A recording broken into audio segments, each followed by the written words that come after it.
Hello students, welcome back to study live with Raunak. उम्मीद है कि आप लोग अच्छे होंगे। तो फ्रेंड्स, कल के जो मॉक में मैंने लास्ट क्वेश्चन आपसे जो पूछा था उसका राइट आंसर है ऑपरेशन कावेरी। ठीक है, आपका उसको आंसर जो था वो कमेंट में देना था। क्वेश्चन था कि भारतीय विदेश मंत्रालय ने सूडान में फंसे भारतीयों को निकालने के लिए कौन सा ऑपरेशन चलाया था। तो आपका राइट आंसर है ऑपरेशन कावेरी। तो बहुत सारे लोगों ने कमेंट में आंसर दिया है, लेकिन मैंने कहा था कि जो सबसे पहले आंसर देगा मैं उसका नाम अपनी वीडियो में लूंगी। तो सबसे पहले जिन्होंने आंसर दिया है वो लोग हैं नितिन और संगीता। इन लोगों ने सबसे पहले कमेंट करके आंसर मुझे दिया है। ठीक है, तो आज हम फिर से अपने मॉक की शुरुआत करते हैं। तो और जो सभी एग्जाम हैं, सभी जो मॉक हैं वो आपके एग्जाम ओरिएंटेड हैं। कुछ भी मैंने बाहर से क्वेश्चंस नहीं लिए, सिर्फ सिलेबस के अकॉर्डिंग ही मैंने क्वेश्चन रखे हैं। तो आप लोग वीडियो को जो है वो पूरा देखिएगा, क्योंकि सभी क्वेश्चन जो है वो बहुत ही इंपॉर्टेंट है।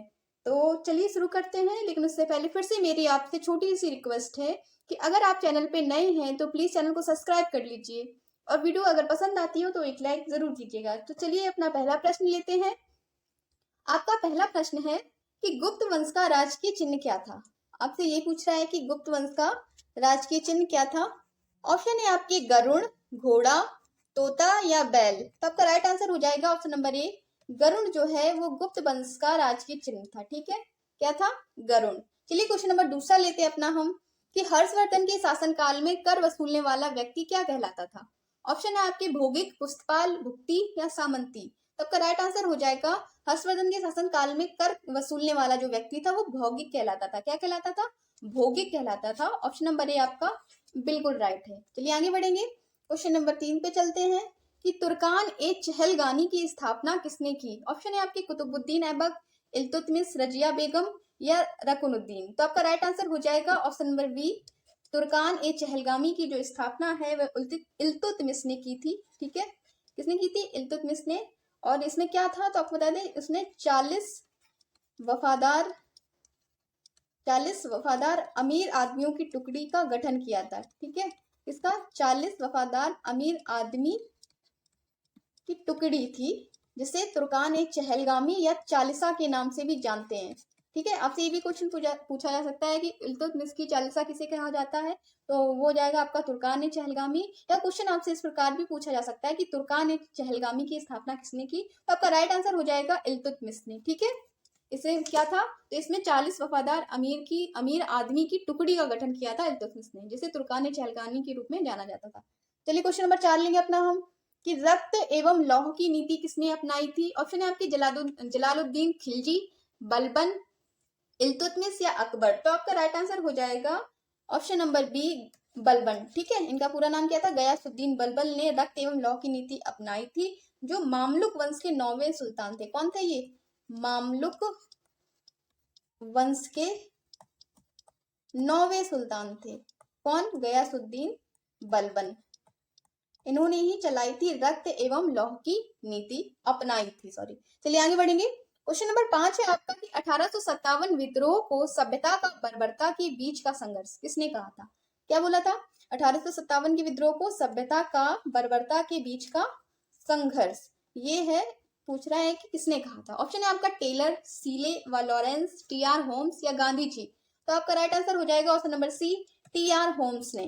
ठीक है, सभ्यता का बर्बरता के बीच संघर्ष 1857 के विद्रोह को टी.आर. होम्स ने कहा था। और टेलर ने क्या कहा था? तो टेलर ने कहा था आपको हिंदू मुस्लिम के षड्यंत्र का परिणाम। क्या कहा था? हिंदू मुस्लिम षड्यंत्र का परिणाम। 1857 के विद्रोह को टेलर ने कहा था हिंदू मुस्लिम षड्यंत्र का परिणाम, और टी.आर. होम्स ने कहा था सभ्यता का बर्बरता के बीच का संघर्ष। ठीक है, तो ऑप्शन नंबर सी बिल्कुल राइट है। चलिए आगे चलेंगे, क्वेश्चन नंबर 6 लेंगे अपना हम, कि निम्न में कौन से संत जो थे वो शिवाजी के समकालीन थे। कौन से संत शिवाजी के समकालीन थे, ये आपसे पूछ रहा है। ऑप्शन है आपके तुकाराम, चैतन्य, नामदेव या शंकराचार्य। तो आपका राइट आंसर हो जाएगा ऑप्शन नंबर ए, तुकाराम जो संत थे वो शिवाजी के समकालीन थे। ठीक है, कौन थे? तुकाराम। और इन्हें भक्ति आंदोलन के प्रमुख स्तंभ के रूप में भी जाना जाता है। किसे जाना जाता है? तुकाराम को भक्ति आंदोलन के प्रमुख स्तंभ के रूप में भी जाना जाता है। चलिए आगे बढ़ेंगे, क्वेश्चन नंबर 7 है आपका, गांधी जी को अर्धनग्न फकीर किसने कहा था। ऑप्शन है आपके Lord Dalhousie, Lord Minto, Winston Churchill या यूसुफ मेहर अली। तो आपका राइट आंसर हो जाएगा गांधी जी को अर्धनग्न फकीर विंस्टन चर्चिल ने कहा था। किसने कहा था? विंस्टन चर्चिल, जो ब्रिटेन के प्रधानमंत्री भी रहे थे। इन्होंने गांधी जी के जो कपड़ों को देखकर इन अर्धनग्न फकीर कहा था। ठीक है, किसने? विंस्टन चर्चिल को। चलिए आगे बढ़ेंगे। क्वेश्चन नंबर 8 है आपका, बंगाल गजट किसके द्वारा प्रकाशित किया जाता था? ऑप्शन है आपकी सर्वत Knight, James August Hicky, Devendra Nath Tagore या दयाल सिंह। तो आपका राइट आंसर हो जाएगा ऑप्शन नंबर बी, बंगाल गजल जेम्स अगस्ट हिक्की द्वारा प्रकाशित किया जाता था। इसके द्वारा जेम्स अगस्ट हिक्की द्वारा प्रकाशित किया जाता था। और इसे सबसे पहले कलकत्ता से प्रकाशित किया गया। कहाँ से? कलकत्ता से सबसे पहले प्रकाशित किया गया। कब? 1780 में। ठीक है, चलिए आगे बढ़ेंगे। क्वेश्चन नंबर 9 लेंगे अपना हम, कि बंगाल का शोक किस नदी को कहा जाता है? ऑप्शन है आपकी कोसी नदी, दामोदर नदी, यमुना नदी या बनास नदी। तो आपका राइट आंसर हो जाएगा बंगाल का शोक, ऑप्शन नंबर बी, दामोदर नदी को। ठीक है, क्या कहा जाता है? दामोदर नदी को बंगाल का शोक कहा जाता है। चलिए आगे बढ़ेंगे। क्वेश्चन नंबर 10 है आपका, कि मेटल ऑफ होप के नाम से किस खनिज को जाना जाता है? ऑप्शन है आपकी जस्ता, अब्रक, यूरेनियम या बॉक्साइट। तो आपका राइट आंसर हो जाएगा, आपका राइट आंसर है ऑप्शन नंबर सी, यूरेनियम को मेटल ऑफ होप के नाम से भी जाना जाता है। किससे जाना जाता है? यूरेनियम को मेटल ऑफ होप के नाम से जाना जाता है। चलिए आगे बढ़ेंगे। क्वेश्चन नंबर 11 है आपका, कि 2011 की जनगणना के अनुसार सर्वाधिक लिंगानुपात वाला राज्य कौन सा है? ऑप्शन है आपके हरियाणा, केरल, बिहार या मेघालय। तो आपका राइट आंसर हो जाएगा ऑप्शन नंबर बी, सर्वाधिक लिंगानुपात वाला राज्य है आपका केरल। ठीक है, कौन सा राज्य है? केरल है। यहाँ पे 1000 पुरुषों पे 1084 महिलाएं हैं। ठीक है, कितनी? 1000 पुरुषों पे 1084 महिलाएं हैं। अगर हम बात करें कि न्यूनतम लिंगानुपात वाला राज्य, तो वो आपका हरियाणा था। ठीक है, न्यूनतम लिंगानुपात वाला हरियाणा और सर्वाधिक लिंगानुपात वाला केरल। चलिए आगे बढ़ेंगे। क्वेश्चन नंबर 12 है आपका, डायमंड सिटी ऑफ इंडिया के नाम से किस शहर को जानते हैं? ऑप्शन है आपकी विजयवाड़ा, सूरत, पानीपत या मदुरई। तो आपका राइट आंसर हो जाएगा, डायमंड सिटी ऑफ इंडिया के नाम से सूरत को जानते हैं। ठीक है, क्योंकि यहाँ पे हीरे की कटाई की प्रमुख जो है, क्या है, प्रमुख कंपनियां हैं या प्रमुख फैक्ट्रियां हैं जहाँ पे हीरे पाए जाते हैं या हीरो की कटाई होती है। तो डायमंड सिटी ऑफ इंडिया के नाम से सूरत को जानते हैं, या फिर इसे एक नाम से और जानते हैं, सिल्क सिटी के नाम से भी सूरत को जानते हैं और डायमंड सिटी ऑफ इंडिया के नाम से भी सूरत को जानते हैं। चलिए आगे बढ़ेंगे। क्वेश्चन नंबर 13 है आपका, कि कुंचिकल जलप्रपात किस राज्य में स्थित है? तो आपका राइट आंसर हो जाएगा ऑप्शन नंबर ए, ये कर्नाटक राज्य में स्थित है। और कर्नाटक राज्य में कहाँ पर स्थित है? तो शिमोगा जिले, कर्नाटक का जो शिमोगा जिले है, शिमोगा जिले के बराही नदी द्वारा बना है ये जलप्रपात, शिमोगा जिले के बराही नदी द्वारा। और ये भारत का सबसे ऊंचा है। ठीक है, भारत का सबसे ऊंचा झरना है कुंचिकल जलप्रपात। अगर इसकी ऊंचाई की बात करें तो लगभग 455 मीटर ऊंचा है ये कुंचिकल जलप्रपात। ठीक है, कितनी ऊंचाई है? लगभग 455 मीटर। और कहाँ पर स्थित है? कर्नाटक में स्थित है। चलिए आगे बढ़ेंगे। क्वेश्चन नंबर 14 है आपका, कि इडुक्की परियोजना किस नदी पर स्थित है? आपसे ये पूछ रहा है इडुक्की परियोजना। ऑप्शन है आपकी ताप्ती नदी, पेरियार नदी, गंगा नदी या कृष्णा नदी। तो इसका राइट आंसर हो जाएगा ऑप्शन नंबर बी, इडुक्की जो परियोजना है वो आपकी पेरियार नदी पर स्थित है। और ये पेरियार नदी है कहाँ? केरल। ठीक है, केरल की पेरियार नदी पर स्थित है इडुक्की परियोजना। चलिए आगे बढ़ेंगे। क्वेश्चन नंबर 15 लेंगे, बहुत ही जल्दी से हम लोग सॉल्व करेंगे, जिससे आपका रिवीजन भी हो जाए और कम समय में आप 40 महत्वपूर्ण प्रश्नों को लर्न कर सकें। तो 15वां क्वेश्चन है आपका, लंदन किस नदी के किनारे बसा हुआ है? ऑप्शन है आपकी नील नदी, अमेजन नदी, थेम्स नदी या विक्टोरिया नदी। तो आपका राइट आंसर हो जाएगा लंदन जो है वो आपका ऑप्शन नंबर सी, थेम्स नदी के किनारे बसा है। किस नदी के किनारे? थेम्स या टेम्स भी कह सकते हैं। ठीक है, उस नदी के किनारे बसा है लंदन। चलिए अगला क्वेश्चन लेंगे। क्वेश्चन नंबर 16 है आपका, कि the imperial bank of India को राष्ट्रीयकरण के पश्चात क्या नाम दिया गया? ऑप्शन है आपका भारतीय reserve bank, bank of India, Indian overseas bank या भारतीय स्टेट बैंक। तो आपका राइट आंसर हो जाएगा option number D, imperial bank का राष्ट्रीयकरण होने के बाद उसका नाम भारतीय स्टेट बैंक कर दिया गया। क्या कर दिया गया? भारतीय स्टेट बैंक राइट आंसर है। चलिए आगे बढ़ेंगे। क्वेश्चन नंबर 17 है आपका, कि भारत में हरित क्रांति के प्रणेता कौन थे? ऑप्शन है आपके J K. Mehta, R Mukherjee, M S. Swaminathan या इनमें से कोई नहीं। तो आपका राइट आंसर है ऑप्शन नंबर सी, भारत की बात आती है तो भारत में हरित क्रांति के प्रणेता एम.एस. स्वामीनाथन को माना जाता है। और अगर हम कहें कि विश्व में हरित क्रांति के प्रणेता, विश्व में अगर बात आती है तो विश्व में हरित क्रांति के प्रणेता हैं आपके नॉर्मन बोरलॉग। ठीक है, अगर आपसे वित्त के पूछे जाते हैं तो नॉर्मन बोरलॉग हो जाएंगे, और भारत के पूछे जाते हैं तो MS स्वामीनाथन। दोनों मैंने आपको बता दिए हैं, आप अच्छे से लिख लीजिएगा। नेक्स्ट क्वेश्चन है option number sorry question number 18 है आपका कि भारत में आपातकाल का प्रावधान किसके संविधान से लिया गया है। ऑप्शन है आपके दक्षिण अफ्रीका, आयरलैंड, जर्मनी या ब्रिटेन। तो ऑप्शन नंबर सी बिल्कुल राइट है।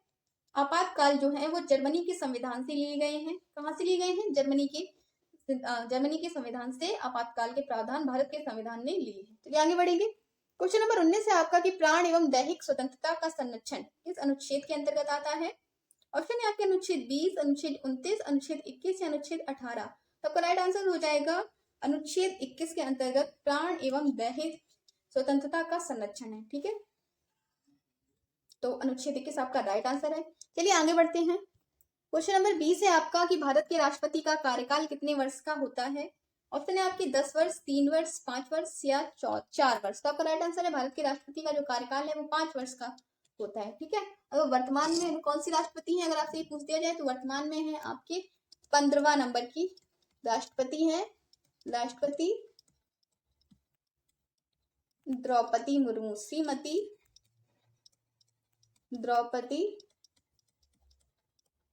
मुर्मू जो है वो वर्तमान में प्रधानमंत्री हैं और 15वें नंबर की। एक ये भी क्वेश्चन बन सकता है कि वर्तमान में जो राष्ट्रपति हैं वो किस नंबर की राष्ट्रपति हैं, तो वो है आपकी 15वें नंबर की राष्ट्रपति हैं श्रीमती द्रौपदी मुर्मू। और भारत के राष्ट्रपति का कार्यकाल कितने वर्ष का होता है, तो प्रत्येक 5 वर्ष में भारत के राष्ट्रपति बदल जाते हैं। चलिए नेक्स्ट क्वेश्चन लेते हैं। क्वेश्चन नंबर 21 है आपका विद्युत धारा का SI मात्रक क्या होता है। ऑप्शन है आपके केल्विन, एम्पियर, कैंडला या मूल। तो आपका राइट आंसर हो जाएगा विद्युत धारा का जो SI मात्रक होता है वो आपका होता है एम्पियर। ठीक है, क्या होता है? एम्पियर होता है। एम्पियर आपका राइट आंसर है। चलिए आगे बढ़ेंगे, क्वेश्चन नंबर 22 पे चलते हैं।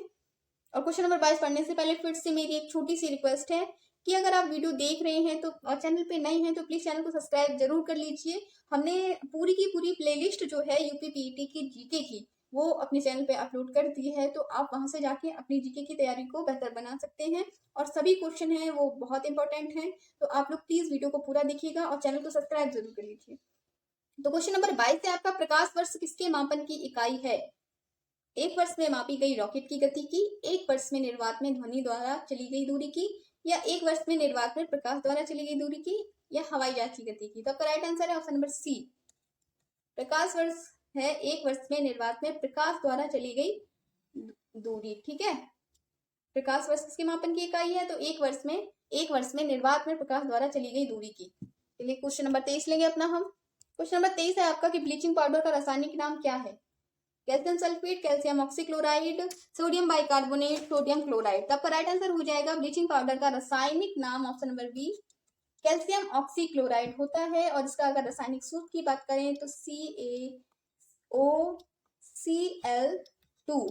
ठीक है, कैल्शियम ऑक्सीक्लोराइड इसका रासायनिक सूत्र होता है CaOCl2। चलिए आगे बढ़ेंगे, क्वेश्चन नंबर 24 लेंगे अपना हम। ठीक है, क्वेश्चन नंबर 24 है आपका कि लाफिंग गैस निम्नलिखित में से किसका एक यौगिक है। ऑप्शन है आपके हाइड्रोजन, हीलियम, नाइट्रोजन या नियॉन। तो आपका राइट आंसर हो जाएगा option number C, laughing gas में नाइट्रोजन एक यौगिक है। ठीक है, नाइट्रोजन भी होती है लाफिंग गैस। लाफिंग गैस कहते किसे, तो नाइट्रस ऑक्साइड को। नाइट्रस ऑक्साइड आपकी लाफिंग गैस के रूप में जानी जाती है और इसमें नाइट्रोजन पाई जाती है। चलिए नेक्स्ट क्वेश्चन लेंगे। क्वेश्चन नंबर 24 है आपका 25 है आपका कि संतरे में बहुतायत क्या पाया जाता है। ऑप्शन है आपके vitamin C, vitamin A, vitamin B या इनमें से कोई नहीं। तो आपका राइट आंसर हो जाएगा संतरे में बहुत अधिक मात्रा में विटामिन सी पाया जाता है। क्या पाया जाता है, विटामिन सी पाया जाता है संतरे में। चलिए क्वेश्चन नंबर 26 लेंगे अपना हम कि रक्त का पीएच मान कितना होता है। ऑप्शन है आपके 5.6, 7.4, 6.2 या 8.7। तो आपका राइट आंसर हो जाएगा ऑप्शन नंबर बी, 7.4 रक्त का पीएच मान होता है। और रक्त जो होता है वो हल्का क्षारीय होता है। कैसा होता है, हल्का क्षारीय होता है रक्त, और इसका पीएच मान इसीलिए 7.4 होता है। चलिए आगे बढ़ेंगे, क्वेश्चन नंबर 27 लेंगे कि सर्वग्राही कौन सा रक्त समूह है। ऐसा रक्त समूह कौन है जो सभी का ब्लड ले सकता है। ठीक है, ए बी, बी या ओ। तो आपका राइट आंसर है AB ब्लड ग्रुप जो है वो सर्वग्राही के रूप में होता है। ठीक है, AB जो ब्लड ग्रुप है वो सभी से ब्लड ले सकता है। और O होता है आपका सर्वदाता, वो सभी को दे सकता है। और ले कौन सा सकता है सभी से, तो वो आपका AB है। ठीक है, चलिए आगे बढ़ेंगे। क्वेश्चन नंबर 28 है आपका, मलेरिया परजीवी का क्या नाम है? ऑप्शन है आपकी प्लाज्मोडियम, इकोलाई, अमीबा या यूग्लिना।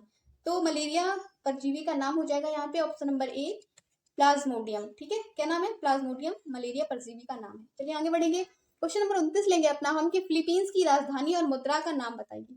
ऑप्शन है ताइपे और डॉलर, मनीला और पेशो, तेहरान और रियाल या बेरूत और पाउंड। तो आपका राइट आंसर हो जाएगा ऑप्शन नंबर बी, फिलीपींस की राजधानी होती है मनीला और मुद्रा होती है पेसो। ठीक है, तो ऑप्शन नंबर बी सही है। चलिए आगे चलेंगे। क्वेश्चन नंबर 30 पे चलते हैं कि विश्व जनसंख्या दिवस कब मनाया जाता है? ऑप्शन है आपके 5 जून, 21 जून, 11 जुलाई या 29 अगस्त। तो आपका राइट आंसर हो जाएगा विश्व जनसंख्या दिवस जो है ऑप्शन नंबर सी 11 जुलाई को मनाया जाता है। कब मनाया जाता है? 11 जुलाई को मनाया जाता है। और 5 जून को आपको विश्व पर्यावरण दिवस मनाया जाता है। क्या मनाया जाता है? विश्व पर्यावरण दिवस। और 21 जून को विश्व योग दिवस, विश्व योग दिवस। और 29 को अगस्त को खेल दिवस। ठीक है, तो फिर 11 जुलाई को आपका क्या हो जाएगा? विश्व जनसंख्या दिवस मनाया जाता है। चलिए आगे बढ़ेंगे। क्वेश्चन नंबर 31 से आपका ओपेक का मुख्यालय कहाँ स्थित है? आपसे पूछ रहा है ओपेक का मुख्यालय। ऑप्शन है आपके जिनेवा, लुसाने, वियना या पेरिस। तो आपका राइट आंसर हो जाएगा ऑप्शन नंबर सी, ओपेक का जो मुख्यालय है वह वियना में स्थित है। कहाँ पे? वियना। वियना ऑस्ट्रिया में ओपेक का मुख्यालय है। और ये ओपेक है क्या, तो आपको बता दें ये पेट्रोल निर्यातक देशों का संगठन है ओपेक। ठीक है, क्या है? पेट्रोलियम निर्यातक देशों का एक संगठन होता है ओपेक, जिसका मुख्यालय वियना ऑस्ट्रिया में स्थित है। कहाँ स्थित है? वियना ऑस्ट्रिया में। चलिए आगे बढ़ेंगे। क्वेश्चन नंबर 32 लेंगे अपना हम कि भारत में प्रथम महिला अशोक चक्र विजेता कौन थी? ऑप्शन है आपकी सुहासिनी दीक्षित, नीरजा भनोट, शिवानी या अर्धंती राय। तो आपका राइट आंसर हो जाएगा भारत में प्रथम महिला अशोक चक्र जो विजेता है वो है आपकी option number B Neerja Bhanot थी। ठीक है, ये नहीं सबसे कम उम्र के में अशोक चक्र विजेता है ये पहली। चलिए नेक्स्ट क्वेश्चन लेंगे। क्वेश्चन नंबर 33 से आपका वैश्विक बौद्ध बैठक 2023 का आयोजन कहाँ किया गया है? ऑप्शन आपके थाईलैंड, श्रीलंका, चीन या भारत। तो उसका राइट आंसर हो जाएगा ऑप्शन नंबर डी, भारत में वैश्विक बौद्ध बैठक की गई है। भारत के नई दिल्ली में ये बैठक हुई है।